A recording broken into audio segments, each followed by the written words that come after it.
प्रेम से बोलिए शंकर भगवान की जय, गौरा माता की जय, कार्तिक गणेश की जय, हर हर महादेव।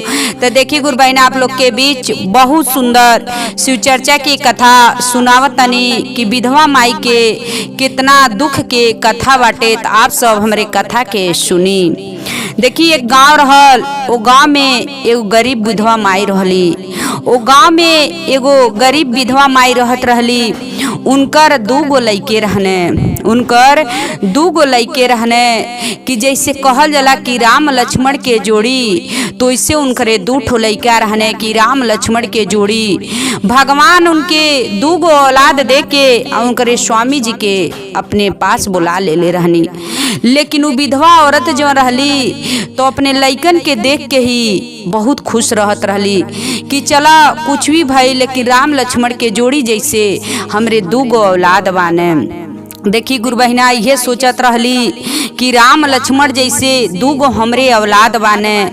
जन उनकर बड़का बेटा रहने तो उनकर जब बाप मरल रहने तो कुछ होशियार रहने, उनके पास ज्ञान रहल। अपने माई से कहने कि ये माई तू न कुछ करिह, हम जाके मेहनत मजदूरी क के आ तोहलोन के पेट हम पालब।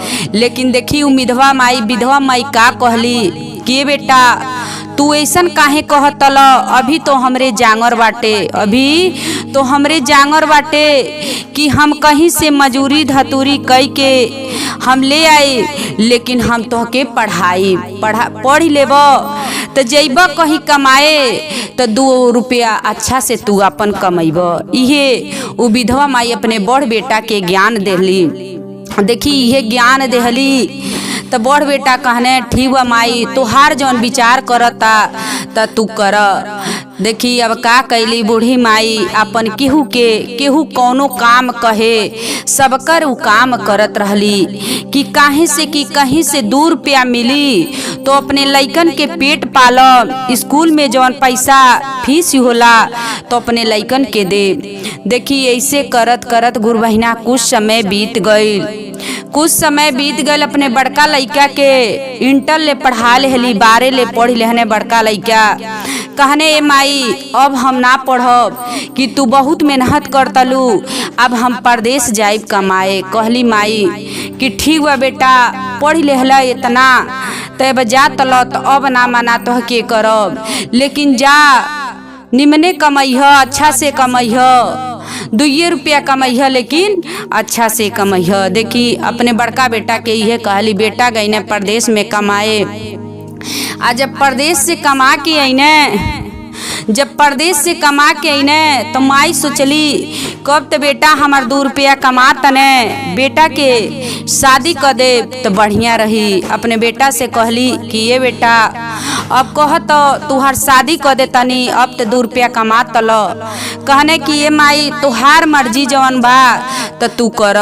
देखी बेटा के अपने बड़ बेटा के उ शादी कैली, अपने बड़ बेटा के शादी कैली। आ जब बड़ बेटा के शादी कर देहली तो उनकर जवन मेहरारू देखी 5-6 महीना रहने। कहने माई शादी के भइल 5-6 महीना घरे रह गइल बानी कि अब जा तनी परदेश में कमाए।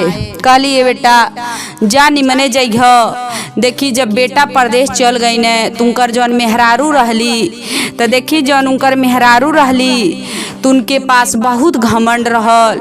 उ बहुत नशा में रहत रही, हर चीज से बहुत अपने सास से हर वक्त लड़त रहली, ताना बोली हर वक्त मारत रहली सास, लेकिन अपने पतोही के बात सही के अपन रहत रहली। देखी ऐसे कुछ समय बीतल तो जब उनकर बड़ बेटा फेन परदेश से आईने तो कहली कि तनियरी उनके समझा दो, सिखा दो। कहने कि ये माई देखो अब का करी। जब अपने बेटा से कुछ कहली तो बेटा अपने मेहरारू से कहने तो मेहरारू कुछ और कहली। अब देखी अपने मेहरारू के बात मान के आ उ का कहने अपने गईने परदेश, तो अपने मेहरारू के साथ में परदेश लेके चल गईने। जब परदेश लेके चल गईने तब विधवा माई अकेले घर बच गईली आ उनकर छोटका लइका रहने तो अब इहे आशा लगौले वाली कि अब तो छोटका लइका बाने। जब उ कहतने कि हम पढ़ लिख के बढ़न आदमी बनम तो भाई इनके पढ़ावल इन्हू के जरूरी बा। देखी अब का कैली, अपन जौन भी मेहनत मजदूरी क के ले आवत रहली, कहीं ओसे ढेर उनके पढ़ाई में पैसा लगत रहल उनके लइका से के कुछ चीज के अपने लइका के कमी ना करत रहली। तो गांव के जौन बढ़न जिम्मेदार आदमी होने, बढ़न आदमी रहने, अरे उनके खेत बाड़ी ज्यादा रहल, सब कुछ रहल, तू कहने उन्हीं से गईली ई विधवा माई, तो उन्हीं से कहली कि हमके आप पैसा दे देती कि हमरे लइका के पढ़ाई में इतना पैसा घटता। वो जिम्मेदार आदमी बहुत अच्छा आदमी रहने, गरीब गुण के कहने ठीक बा है ले जा पैसा अपने लइका के पढ़ा लो लिखा लो। लेकिन उ कहली कि ठीक बा, आपके काम कई के जवन काम कहब उ काम कई के हम आपके कर्जी निफाड़ दे। कहने ठीक बाटे। देखी अब लेली पैसा, जिम्मेदार मनई से पैसा लेके अली, अपने बेटा के देहली, कहली ये बेटा जा मन से तू पढ़, तू कुछ चिंता न करिह, हम तोहरे पढ़ाई में 1 रुपया के कमी ना करब। देखी बेटा के पैसा देहली, बेटा गईने पढ़े। आ जब पढ़े गईने तब पढ़ाई जब उनकर पूरा हो गई, जब हो गई तू एगो नौकरी पा गईने। जब अच्छा नौकरी पा गईने तो कहने अपने माई से, माई अब तो घर से हम नौकरी तो ना कर पाई, परदेश में हम रहब, जहाँ हमार काम लगल बा वही जा रहब, तो ही जैसे अपन काम करब। कहली ये बेटा जब लगल बाटे दूर के सफर में, तो इतना दूर से ते आइल गईल, दुश्वार बाटे जा तुहार, लेकिन अच्छा से तू अपन कमैह। देखी अपने दोनों बेटन के आशीर्वाद देतली, कहली कि जा लोगन अच्छा से कमैह। बड़ बेटा तो अपने परिवार के लेके तो गईले बाने, लेकिन कबो फोन ना करत रहने। जब छोट बेटा गईने तो छोटू बेटा गईने तो कुछ समय तक फोन कईने, अपने माई के लगे चिट्ठी भेजने, फोन कईने, सब कुछ कईने, लेकिन धीरे धीरे उन्हों के बुद्धि बदलत गई। परदेश में ही एगो लड़की से उ शादी कर लेहने, एगो लड़की से परदेश में जहाँ उ कमात रहने वही जा उ शादी कर लेहने। आ जब शादी वही जा कर लेहने तो अपने माई लगे कबो फोन ना करतने, कि अपने माई के हाल चाल कबो ना लेतने लोग दोनों बेटा। अब बेचारी अपने मन में यह सोचतली कि देखा इतना मेहनत मजदूरी कई के सब कुछ कई के अपने दोनों बेटन के हम पढ़ौनी, अच्छा रास्ता दिखौनी, लेकिन आज हमार दोनों बेटा बाने तो खुद के लोन के बोली सुनले बिना हमार आत्मा हमार दिल जौन बात तरसत आटे। देखी अपने दोनों बेटन के अब बोली बिना सुनले बिना उनकर दिल तरसत आटे। रोवत तली दुआरी पे बैठ के कि दोनों बेटा बाने कबो अपन हाल ने हमार लोग लेता ने अपन हाल लोग देता लोग, हम कैसे का करी कि इतना तो वही लोगन के भरोसे तो कहनी राम लक्ष्मण के जोड़ी बा, वही लोगन के भरोसे तो हम रहनी। देखी रोवत रहली दरवाजा पे बैठ के दुआरी पे, तो ही रास्ता से 4 गो औरत आवत रहली। तो देखल लोग कि ई बुढ़िया विधवा जौन बाली माई काहे रोवतली। उ लोग बैठ के लोग पूछल लोग कि ये माई काहे तू रोवतलू, कौन तोहरे दुख बा। कहली का बताई तोहर लोगन से कि हमार दुख सुनबा लोगन तो तोहनो लोगन के आँख से आंसू गिर जाई। कहली अरे माई तू बता दो आखिर में कौन तोह के दुख बा।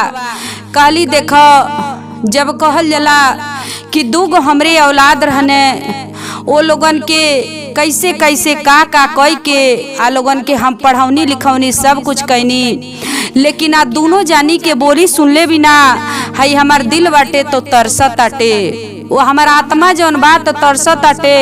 वही बिना हम व्याकुल बानी अपने बेटन बिना कि एगो हाल ना लोगन के पावतनी कि कैसे लोग बाटे लो। कहल लोग कि ये माँ उ कहता लोग कि 4 औरत बाय माई जाए दो, उ लोग जहाँ होई लो खुशी से होई लो, लेकिन चली हमन के चलत तनी के शिव चर्चा में कि हमन के साथे आप चली। वही में आप रह तो ही में आपके दिल मन भुलाइल रहे। लोग समझावल लो तस कुछ उनके पास ज्ञान मिलल, वो लोग उनके साथे गईली महादेव जी के शिव चर्चा में। जब महादेव जी के शिव चर्चा में वहाँ गईली तो जब वहाँ जौन कथा होला कहानी होला तो सुनली तो कुछ उनके ज्ञान मिलल, कुछ उनके ज्ञान मिलल। कहल लोग गुरु बहिना कि ये माई कैसन लगल ह, तो नहीं तो कुछ दिल के शांति मिलल हवे। घरे उतर बैठल रहत रहनी है तो कुछ अच्छा ना लगत रहल। हर समय वही लोगन के निगाह रहत रहल कि हमार दोनों बेटा लोग कैसे बालो। अरे बड़ बेटा तो चल गए ने परिवार लेके, छोट बेटा के सपना रहल कि हम कुछ बन के बड़हन आदमी बन जाई, तो वो परदेश चल गई ने, लेकिन वो भुला गई ने। देखी अब विधवा माई आवत रहली घरे, अपन रोज सवेरे अब सवेरे नहात रहली आ नहा के महादेव जी के दर्शन करे जात रहली। गांव के जौन भोलेनाथ के मंदिर होला वहाँ पूजा करे जात रहली। आ कहीं भी अब शिव चर्चा होखे तो शिव चर्चा सुने उ जात रहली, शिव चर्चा सुने जात रहली। ऐसे करत करत उनका समय कुछ बीत गईल, बूढ़ हो गईली।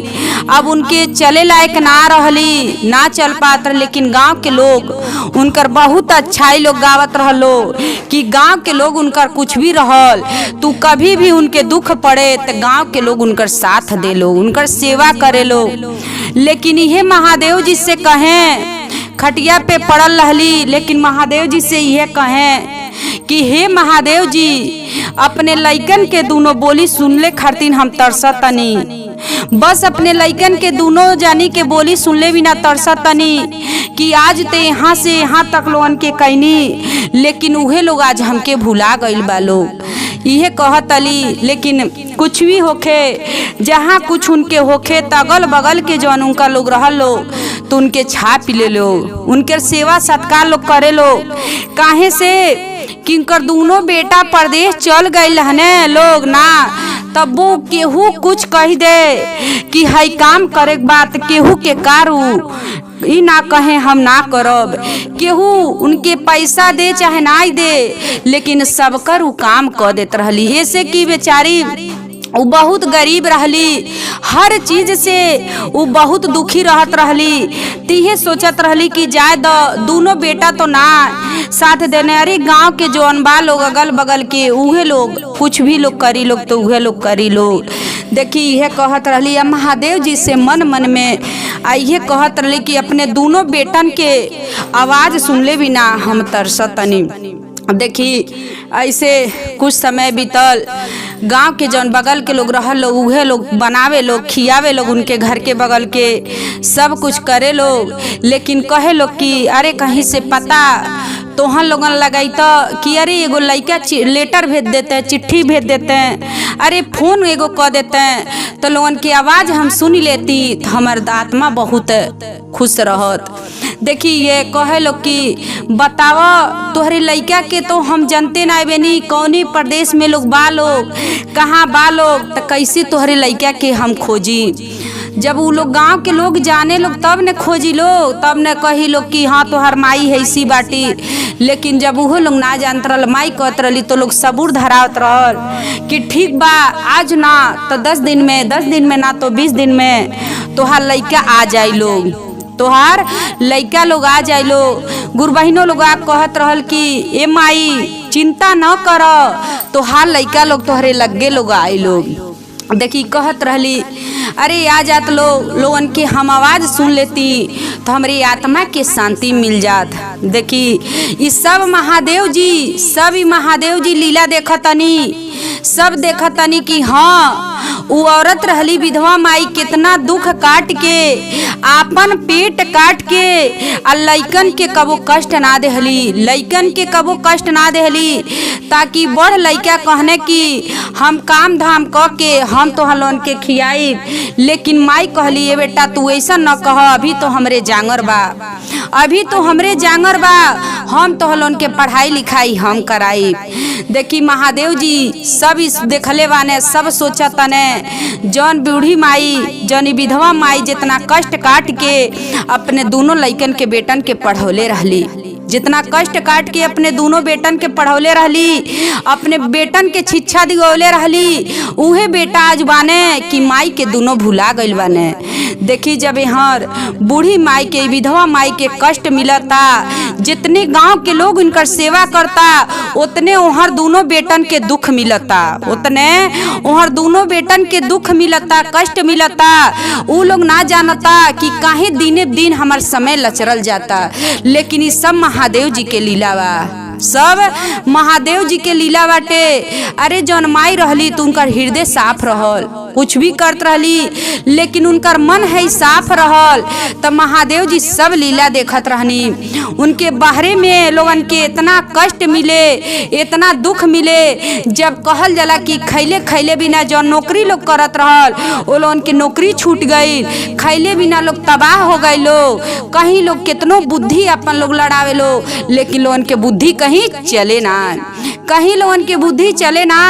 लास्ट में जब लोगन के इतना दुख मिलल त गांव वापिस लोग आए लो, जब गांव वापिस लोग आवत लो तो देखत लो कि हमरे दरवाजे पे इतना भीड़ काहे लगल बा। जब आ लोग तो सब लोग देखा लोग कि अरे इनकर दोनों बेटा लोग तो भिखारी तरह लोग आवता लोग कह लोग तो देखी केहू से कुछ ना कहता ने, सब केहू से रास्ता सब केहू दे देहल, अपने माई लगे जाता ने तो देखता लोग कि हमार माई तो खटिया पे पड़ल वाली, हमार माई तो खटिया पे पड़ल वाली, इतना दुख में। अब देखी के आप लोगन के आंख से आंसू गिरता, कहता लोग ये माई ई का भइल। कहली ये बेटा तोहने लोगन के तो देखे खरतीन, आ तोहने लोगन की आवाज सुने खरतीन, आज है हमारा आत्मा बा दिल बा तो तरसत रहल। अरे आज तक तोहन लोगन कहाँ रहल कि आज तक तोहन लोगन एगो फोन ना कैल, एगो लेटर लोगन ना भेजल, एगो चिट्ठी लोगन ना भेजल, एगो खबर लोगन ना लेहल कि तोहर माई का कैसे बाली, कबो लोगन ना पूछल लोग।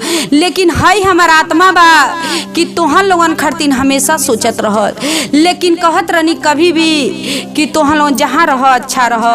लेकिन देखी माई कुछ भी कहत रहली, लेकिन महादेव जी के कष्ट होत रहल कि विधवा माई वाली इतना कष्ट काट के पेट से आए लोगन के लायक बनौली, आज ये लोगन के लगे खुशी हो गइल बा, तो अपने माई के लोग भुला गइल बा लो। देखी जब इतना बात सुनी लेहली, अपने बेटन के आवाज सुन लेहली, तुरंत वही जा उनका प्राण निकल गई। जब प्राण निकल गए तब माई के गोड़ लोग छान के लगल लोग रोए लो, जब माई के गोड़ छान के लोग रोए लो। अब रो के लोगन का करबो, लेकिन महादेव जी वो समय दोनों बेटन के बुला देहनी कंधा देवे खरतीन, दोनों बेटन के बुला देहनी कंधा देवे खरतीन, आवाज भी सुना देहनी। महादेव जी देखी हृदय से उ जौन विधवा माई रहली, हृदय से महादेव जी के मानत रहनी, तुमकर सब पूरा कैनी। जब कष्ट मिलल यहाँ तक कि उनके गांव के लोग सहायता लोग कैलो। तो देखी अभी दोनों बेटा जब लोग गरीब बन गए बा, माई मर गईली, तब उनके दुखे दुख मिलल बाटे। तेही से कहल जाला कि कभी भी सच्चाई से अगर केहू काम करता तो भगवान महादेव जी जरूर सुनत तनी। जे हृदय साफ करके करता तेकर महादेव जी जरूर सुनो, आ जेकर हृदय साफ नहीं रही तो महादेव जी ना सुनो। हर हर महादेव।